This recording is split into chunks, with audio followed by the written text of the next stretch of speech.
A new beginning and the rising conflict. After the fierce battle with the demon lord, Jinwoo finally obtained what he had long desired, the purified blood of the demon emperor. This rare substance could be used immediately, and he combined it with two other materials he had gathered earlier. The success of this concoction depended on his intelligence points, which made him anxious. Nevertheless, he proceeded with the process, patiently waiting for the outcome. His efforts bore fruit. 6 vials of holy life water. Now, the crucial question remained. Could this truly awaken his mother? Before he could dwell on it further, Iron interrupted his thoughts, dragging in the corpse of a dragon. Jinwoo swiftly collected its soul, summoning a new mount, a development that proved quite convenient. Essel, watching in disbelief, was stunned by his ability. The system required him to name his new companion, but he struggled to recall any fitting names. Seeing his dilemma, Essel teased him for his poor memory. With no better option, he settled on Kaisel. With Kaisel now under his command, Essel remarked that their journey home would be much faster. However, Jinwoo had no intention of delaying. He wanted to return immediately and test the effects of the holy life water.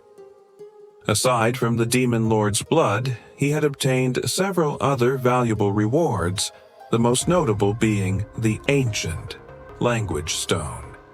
Without hesitation, he used it, unlocking a new skill, Shadow Swap.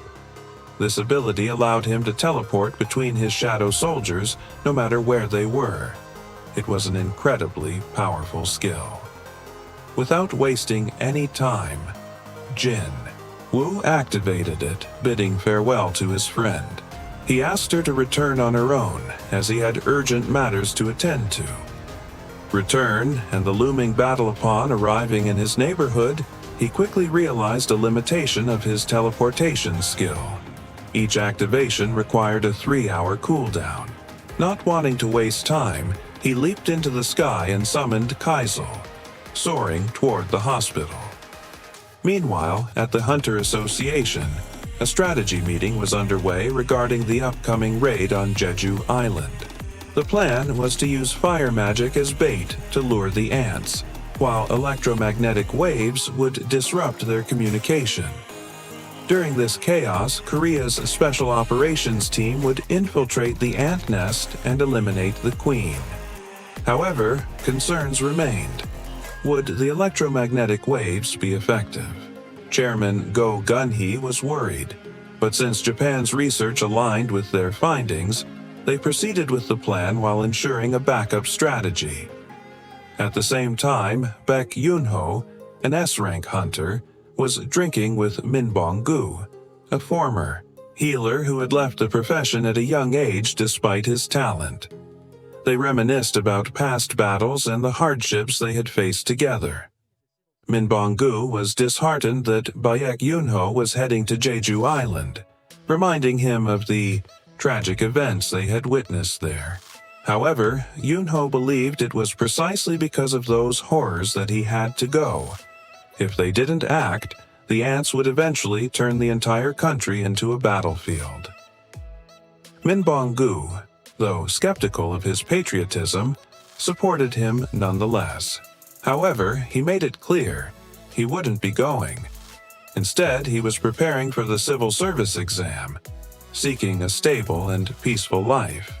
Yoonho respected his choice, acknowledging that only those who were truly suited for battle continued fighting monsters.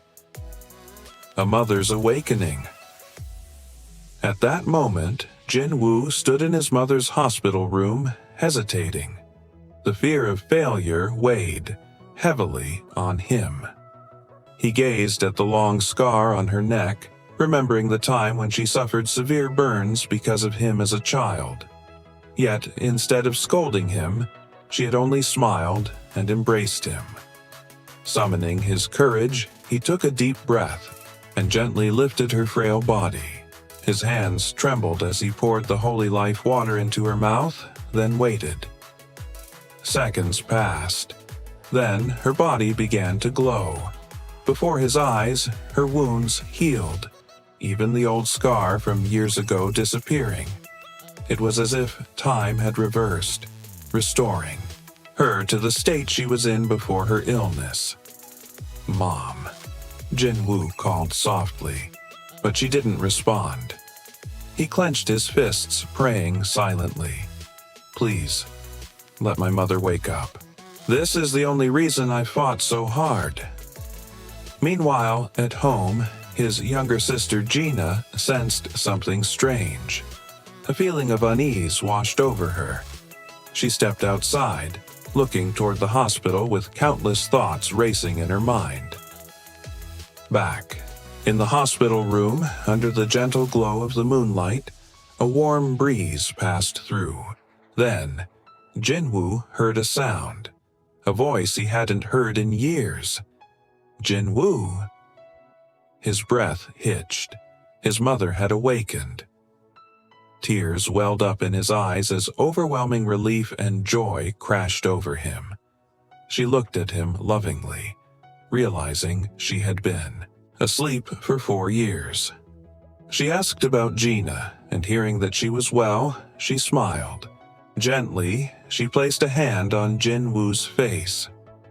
"Thank you. You kept your promise." She could see it, the pain and struggle he had endured. The scars on his body told the story of everything he had been through. She knew her son had suffered greatly. Unable to hold back his emotions any longer, Jin-woo broke down in tears, burying himself in his mother's embrace. By morning, the hospital staff was in shock. A patient who had been in a coma for 4 years had not only woken up, but fully recovered. The family immediately requested to be discharged.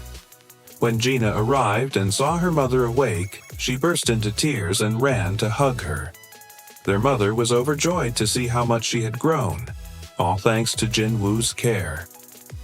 At long last, his efforts had paid off, a reward beyond any treasure he had obtained. The Jeju Island raid approaches. While Jin-woo celebrated his mother's recovery, the Hunter Association held a press conference regarding the upcoming raid. Chairman Go Gun-hee addressed the nation, emphasizing the immense destruction caused by the ants. This time, they had formed an alliance with S-rank hunters from Japan, 10 elite fighters led by Goto Ryuji, to ensure success. Min Bong-gu, watching the news, was reminded of a drinking party from the past. Back then, he and his closest comrades had all participated in a similar campaign. Although they were afraid, they knew that those who couldn't fight were 100,000 times more terrified than they were. That realization had pushed them forward. After reflecting on those memories, Min Bong-gu made a personal decision, a new threat and a showdown. Back at home, Jin-woo found himself both relieved and restless. His mother was safe, but a lingering feeling gnawed at him. Had he stepped too far into something beyond his control?